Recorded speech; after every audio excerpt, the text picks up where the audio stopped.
আসসালামু আলাইকুম। ওয়ালাইকুম সালাম। প্রতিদিনের মতন গরিবের টক শো আমরাও বলতে চাই। তো আজকে আলোচিত বিষয় হলো যে আজ শেখ হাসিনার মৃত্যুদণ্ড ফাঁসির রায় কার্যকর হয়েছে। এতে সালম ভাইয়ের মতামত জানবো। আপনি সালম ভাই খুশি না বেজার? আলহামদুলিল্লাহ, এরকম একজন নেত্রীর ফাঁসি হওয়াই উচিত।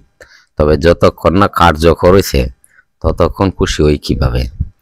তারে দেশে আনা হোক এবং ফাঁসির রায় কার্যকর করা হোক জনসম্মুখে। যাই হোক, ধন্যবাদ। আরেকজন সাধারণ জনগণ জনতা এই আমাদের সামনে আছেন মুর্শেদ ভাই। মুর্শেদ ভাইয়ের কাছ থেকে জানবো যে সাধারণ জনগণ হিসাবে আজকে আমাদের একদিকে হইলো লজ্জার বিষয় যে প্রধানমন্ত্রী, সাবেক প্রধানমন্ত্রী, আরেকদিকে হলো মানে স্বৈরাচার সরকার, এখন তার ফাঁসির রায় কার্যকর হয়েছে আজকে। এতে আপনি খুশি না বেজার? আমরা সবাই খুশি। দেশের জনগণ, সমস্ত জনগণের যত কোনো এইগুলা রায় শুনছে সবাই খুশি হয়েছে। আমরা খুশি এরকম ধরনের স্বৈরাচার যাতে পৃথিবীর পক্ষে এমন কোনো মুসলিম কান্ট্রি যে কোনো রাষ্ট্রের মধ্যে যাতে না হয়, এরকম স্বৈরাচার সরকার যাতে না সৃষ্টি হয়। আমরা জনসমক্ষভাবে এটা অন্য ইন্ডিয়ার থেকে যে কোনো জায়গাতে তা হোক আইনের আওতায় দিয়া, আইনের আওতায় করে আইন আসে বাংলাদেশের মধ্যে জনসমক্ষের মধ্যে বিচার করা হোক। ধন্যবাদ। সালম ভাই তো ইতিমধ্যে বই লিখে গেছেন যে শুধু রায়ে খুশি এখন, কিন্তু কার্যকর হলে আরো খুশি হইতাম, নাকি? কার্যকর হওয়া উচিত। তো এই আনাটা তো একটা ইম্পসিবল ব্যাপার, যেহেতু আমাদের পার্শ্ববর্তী রাষ্ট্র তাকে মজুদ দিয়ে রাখছে। এখন তাকে কিভাবে আনা যায় বা কিভাবে আনবো আইনা সাইরা মানে এই রায়টা কার্যকর করব? আসলে ভারতের সাথে আমাদের বন্দি বিনিময় চুক্তি আছে। বন্দি বিনিময় চুক্তি আছে, যেমন অনুপ সিটিয়ারে বাংলাদেশ তাদের হাতে হস্তান্তর করছে।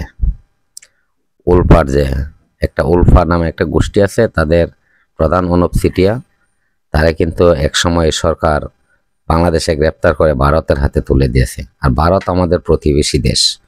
তারা যদি সাবেক প্রধানমন্ত্রীর আশ্রয় দেয় তাহলে প্রতিবেশী দেশটা তার প্রতিবেশী বাবা জানা, তাকে শত্রু বাবা হবে। তাই তারা একজন ব্যক্তির জন্য একটা প্রতিবেশী রাষ্ট্রের বৈরী পরিবেশ তৈরি হোক, এটা ভারত অবশ্যই চাইবে না।